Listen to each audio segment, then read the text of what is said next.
Meus irmãos, boa noite. Que a paz do Mestre Jesus esteja nos nossos corações.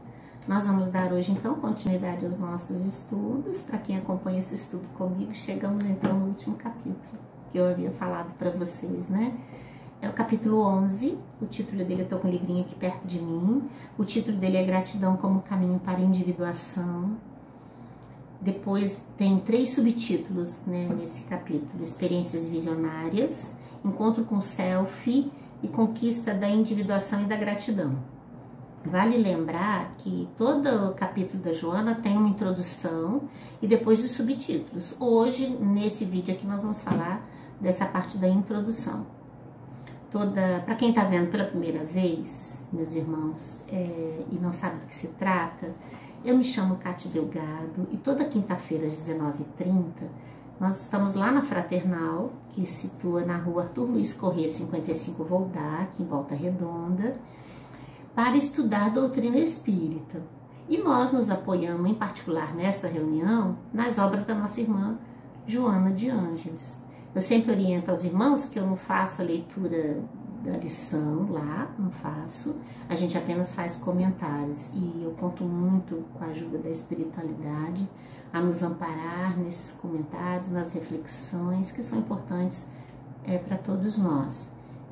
Hoje, então, a gente pega essa parte da introdução de um capítulo que vai falar de individuação, e acho necessário talvez a gente tratar um pouquinho desse termo, dizer da onde que ele surgiu e como que ele é visto para Joana de Ângeles.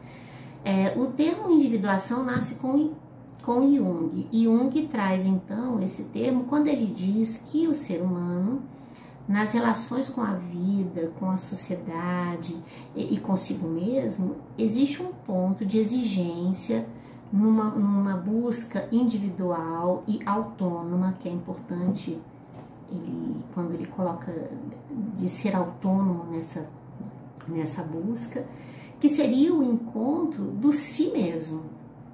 Então ele coloca isso num campo de uma busca muito mais profunda na área do inconsciente. E isso é tratado por Joana de Ângeles, para nós, a nível de esclarecimento, tendo como foco o espírito imortal. Então, vamos pensar na dimensão disso, do encontro consigo mesmo, na vida do espírito imortal, tendo então a imortalidade como nosso parâmetro de reflexão. O Evangelho segundo o Espiritismo traz a citação de Santo Agostinho, quando fala do conheça-te a ti mesmo. A obra da doutrina nos esclarece a necessidade que nós temos do autodescobrimento, para que a gente possa, então, dentro da descoberta de quem nós somos, do que nós já trazemos no nosso coração, aquilo que a gente necessita adquirir, das nossas emoções, de valores, de sentimentos, a partir daí, então, nos tornarmos laboriosos no trabalho de transformação moral. Então, Joana vai fazer esse percurso da individuação, do tratamento desse assunto, quando ela fala que a gente precisa ter um significado psicológico para a nossa vida.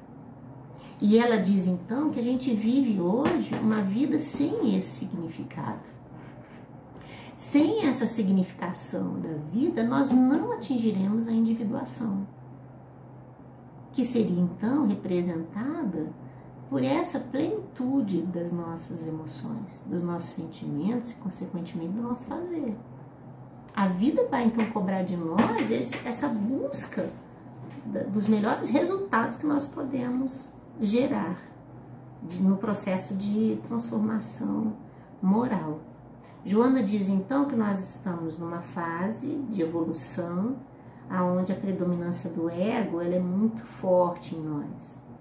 Com o ego, a gente entende que as sombras seriam, então, aquilo que compõe a nossa estrutura frágil, das nossas emoções ainda imediatista, dos nossos interesses materialistas, né, motivados aí pelo egoísmo, gerando, movimentando as nossas emoções muito dentro do campo das sensações. Então, Joana diz para nós que nesse processo em que nós nos encontramos, é muito natural que os nossos interesses, os nossos ideais de vida sejam também dentro de um parâmetro muito reduzido. Porque a gente entendendo a vida sem um significado psicológico, a vida passa a ter pra gente um sentido da vida presente, da vida material. Então a gente não consegue transcender dos nossos desejos, das nossas vontades. A gente está ali dentro do campo da vida presente, da vida material. Olha, então se a gente consegue atender as nossas necessidades, aquilo que a gente julga que seria para nós o campo da alegria e da satisfação, então tá tudo bem. A gente se compraz com esse processo, né? E esse nosso lado das sombras, dos nossos interesses, eles ficam ali ativos, vigilantes. Então os nossos olhinhos, né? O nosso pensamento vai buscar em meio ao universo que a gente tem coisas do nosso interesse íntimo. É a alma falando do que quer. Mas uma alma ainda que não está transformada no bem. Então os nossos interesses, as nossas vontades ainda estão no campo da inferioridade. Quando a gente consegue perceber no nosso redor aquilo que, isso aqui realmente, isso aqui me faz bem, me sinto tão bem com isso aqui, me sinto feliz com isso aqui, então tá bom. Atingindo aquilo, tá bom. Isso não exige do ser transformações maiores, não muda de si, quer dizer, existe um ser dentro de nós, somos nós espíritos imortais, com tudo que queremos, com o que sentimos, com o que fazemos, os nossos interesses tramitando dentro dessa nossa estrutura, a vida trazendo pra gente uma série de estímulos do ponto de vista material, e a gente vai identificando aqui a colar aquilo que nos traz prazer e alegria.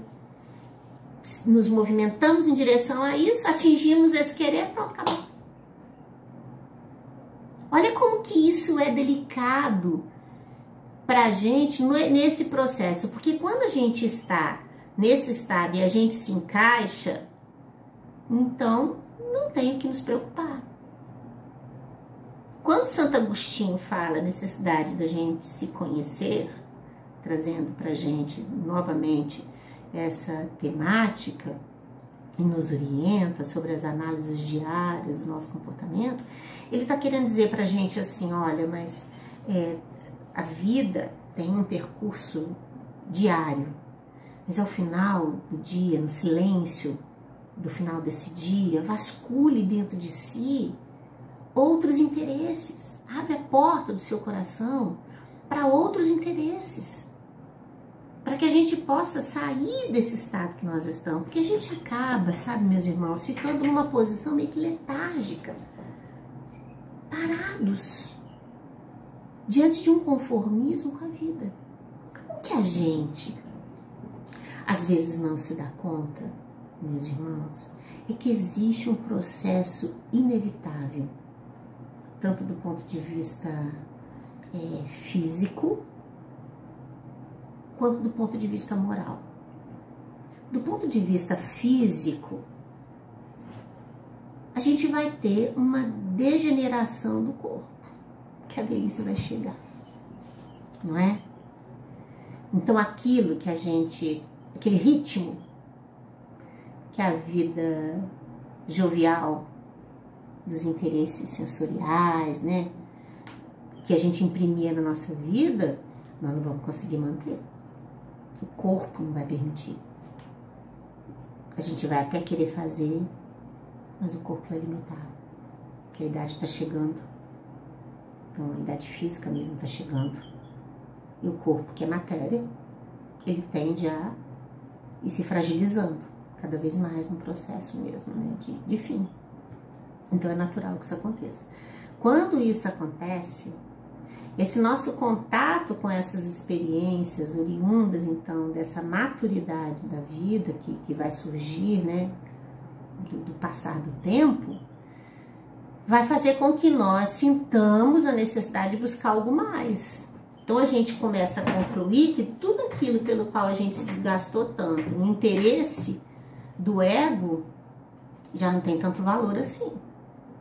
Aquelas coisas que a gente criava, inúmeras brigas, discussões para atender a determinados pontos de vista, tudo isso se perde.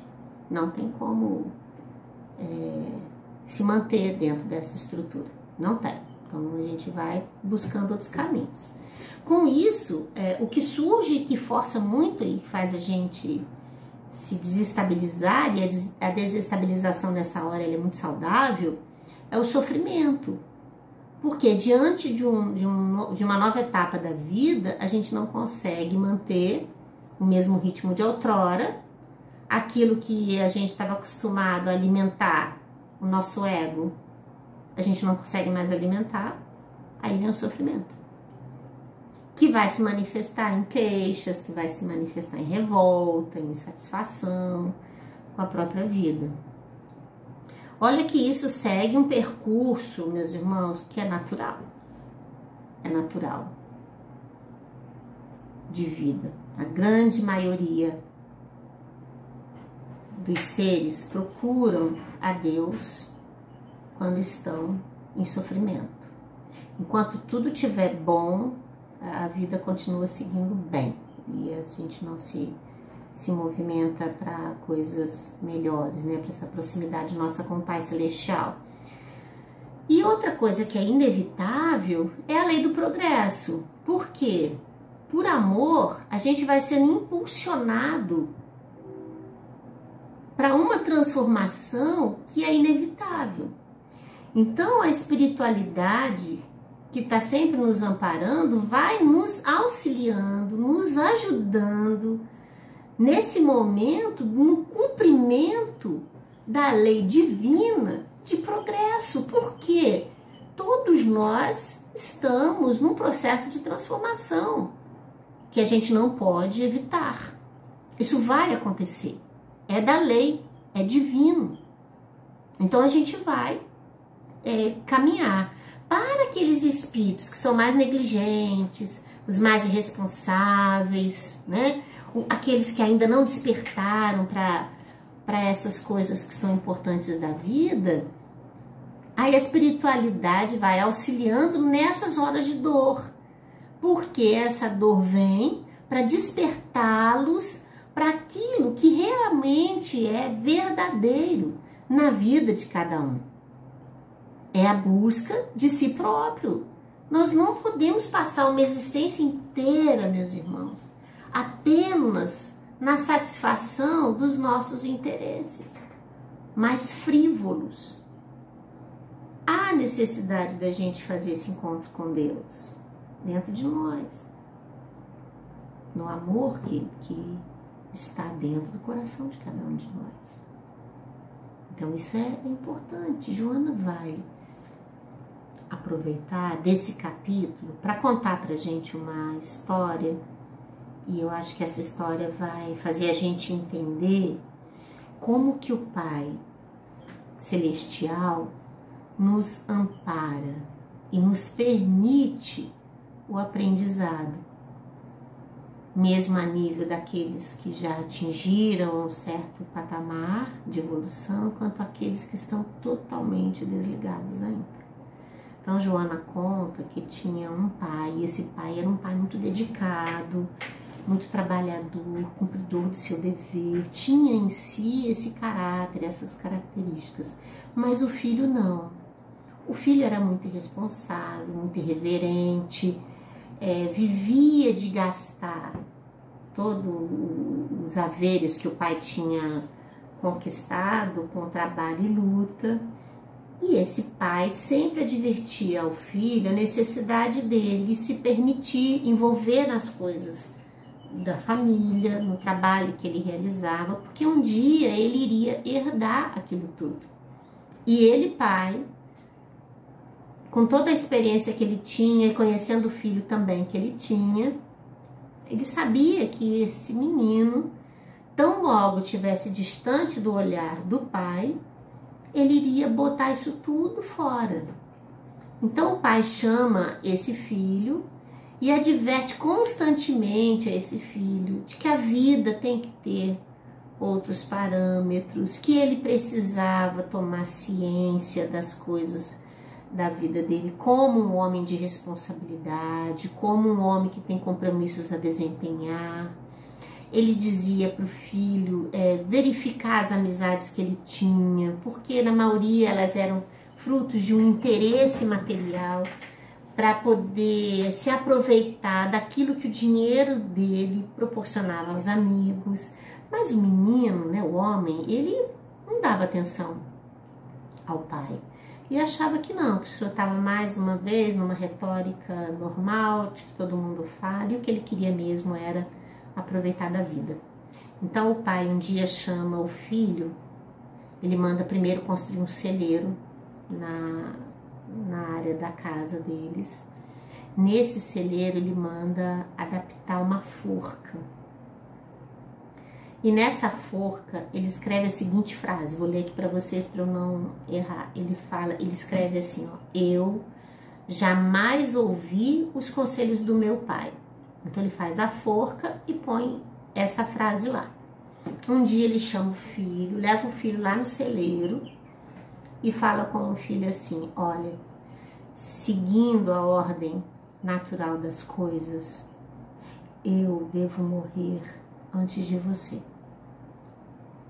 E eu sei, meu filho, que você, quando eu já não estiver mais aqui, você vai perder tudo isso que eu levei esse tempo todo para construir. E quando isso acontecer, por favor, você me faça um favor. Você vem aqui, nessa forca, e você toma essa atitude como reparação pelo mal que você fez. O filho olha para o pai, acha aquilo impactante. Foi tão impactante que o silenciou, ele não conseguiu falar nada, apenas consentiu que assim fosse. Então ele assumiu esse compromisso com o pai, de que acontecido isso, do qual ele não acreditava, ele não tinha parado para pensar, ele iria fazer isso. O tempo passa e esse pai desencarna. E não foi diferente do que o pai falou. O filho, então, começa os gastos absurdos de tudo aquilo que tinha ficado, e gasta, e gasta, e gasta, com exageros, né, num nível muito mais intenso do que antes, quando o pai estava junto, né? Ao ponto dele ficar em total pobreza. Ele perde tudo. Ele consegue perder tudo. Sozinho, em casa, desamparado, como o pai disse, não tinha os amigos, não tinha mais ninguém no lar, nem os empregados, ele não tinha como pagar. Ele estava sozinho. Então ele se lembra daquilo que ele prometeu ao pai, de que se isso acontecesse, que ele iria lá no celeiro, ele iria se enforcar, como arrependimento e reparação. E ele vai, sai daquele momento ali de pensamento e ele vai até o celeiro. Chega lá, olha para a forca, vê a frase: eu jamais ouvi os conselhos do meu pai. Extremamente abatido, frágil, sofrido. Ele sobe no elevadinho, põe a forca, acorda e solta o pé. Quando ele faz isso, o braço era oco. Então, quando ele cai, a corda também cai. Ao mesmo tempo que isso acontece, que esse braço vem junto com a corda, cai por cima dele dinheiro, muitas joias, pedras preciosas, rubi, esmeralda, muita coisa, muita, cai por cima dele. Ele é assustado com aquilo, ele olha aquilo tudo, ele olha para aquilo tudo à sua frente, e aí desce uma outra frase que o pai deixou para ele, para esse momento. A frase dizia assim, vou ler para vocês: esta é a sua segunda chance. Eu o amo de verdade, seu pai. Conta Joana que depois dali, esse momento foi crucial para que esse menino, este homem, entendesse de que tudo aquilo que ele estava buscando na vida dele não tinha sentido algum. E que ele estava tendo uma nova chance de fazer diferente. E segundo Joana, ele faz diferente.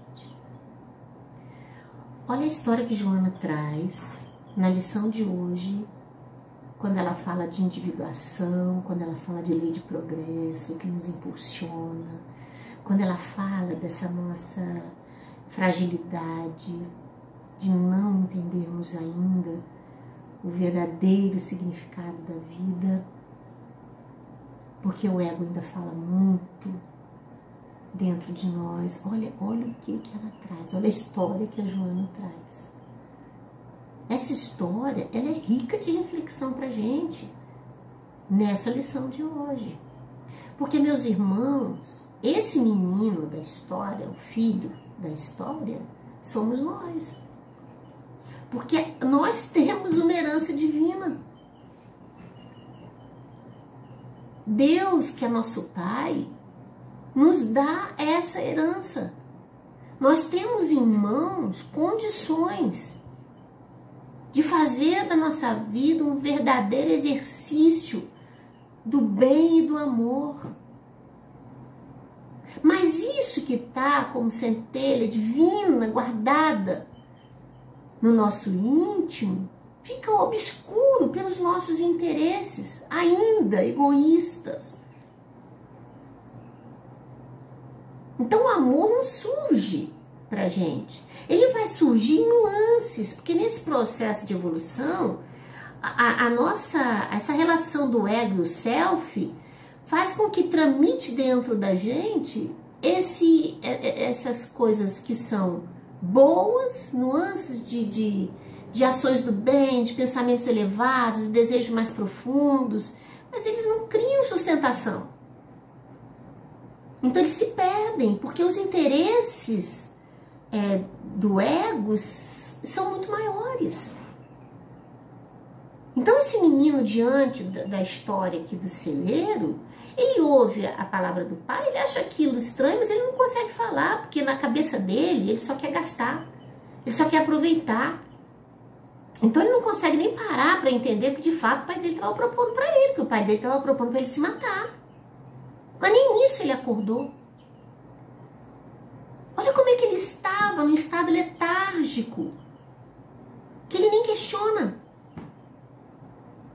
Ele nem acha que isso um dia pudesse acontecer, ele nem pensa. E nós somos assim.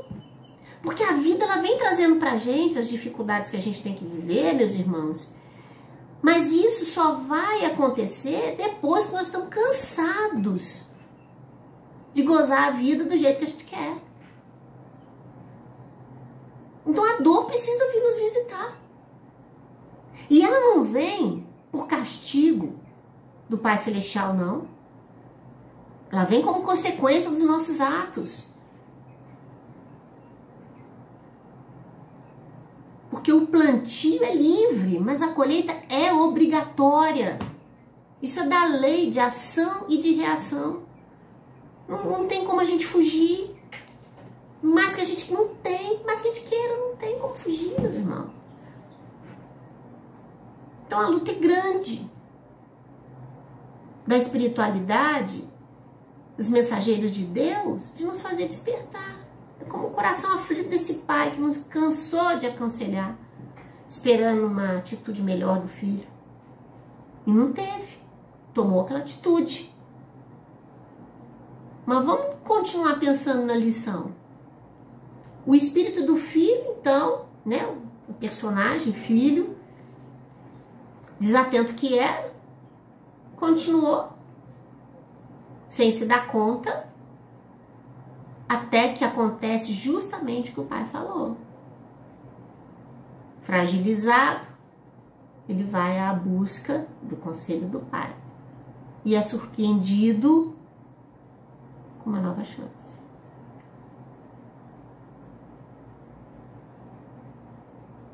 Isso não somos nós? Porque a dor, depois da gente gastar toda essa herança na vida física que temos, atendendo os nossos interesses materiais inferiores, eis que pela lei do progresso, que é inevitável para todos nós, a vida vai apresentar para a gente as consequências, a cota das responsabilidades daquilo que fizemos. Eis que a gente para então e fala, opa, agora eu vou buscar Deus, porque eu estou infeliz, porque essa dor me consome, porque eu não encontro alegria de viver, porque eu estou sozinho, porque eu não quero viver mais, porque me falta esperança. Então a gente vai buscar Deus, porque a gente ainda quer encontrar uma outra chance. E o que Deus faz por nós, se não é nos dar uma outra chance? O que é a reencarnação, se não essas chances todas que Deus nos dá e que vai nos dar tantas vezes quanto precisarmos? Então a vida pra gente é exercício de aprendizado e de aprimoramento. O fato é que a nossa irmã narra essa história tão bem encaixada dentro do tema, e a gente não pode deixar de dizer que não haveria necessidade nenhuma desse personagem filho da história passar pelo que passou, se por ele mesmo, por autonomia das suas emoções, buscasse de si próprio a conduta correta.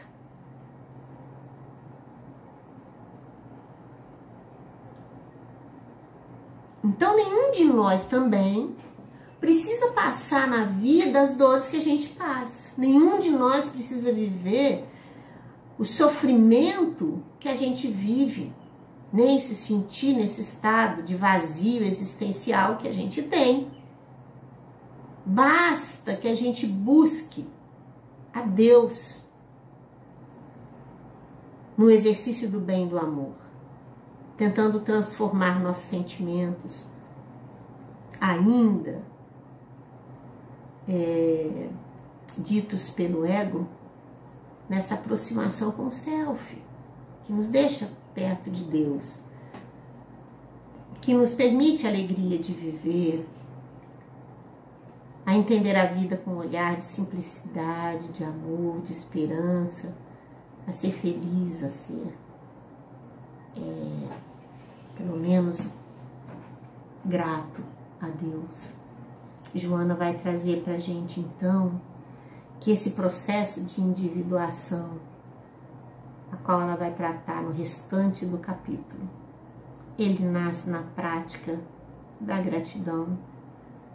Quando a gente conseguir fazer o caminho de volta para dentro das nossas emoções mais íntimas, a gente vai perceber que a gente tem muito mais para agradecer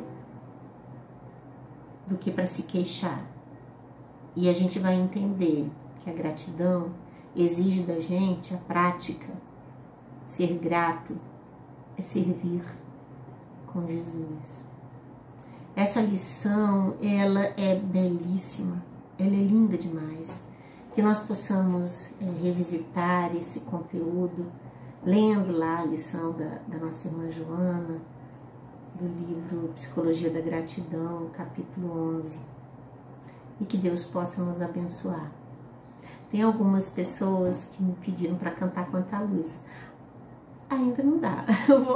Eu tô preparando para vocês, para a gente poder liberar um videozinho com a gravação dessa música, tá bom? Que Deus possa abençoar, meus queridos, aonde vocês estejam. Que a palavra do Cristo possa ser consoladora. Que o Mestre amado possa levar a vocês o alívio de suas dores.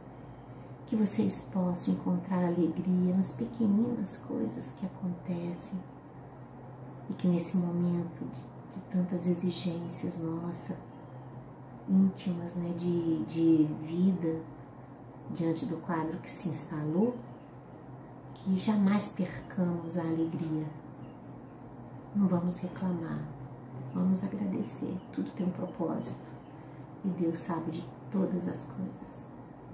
Muita paz em seus corações. E até o próximo vídeo. Quinta-feira que vem tô aqui de novo. Fiquem com Deus. Boa noite.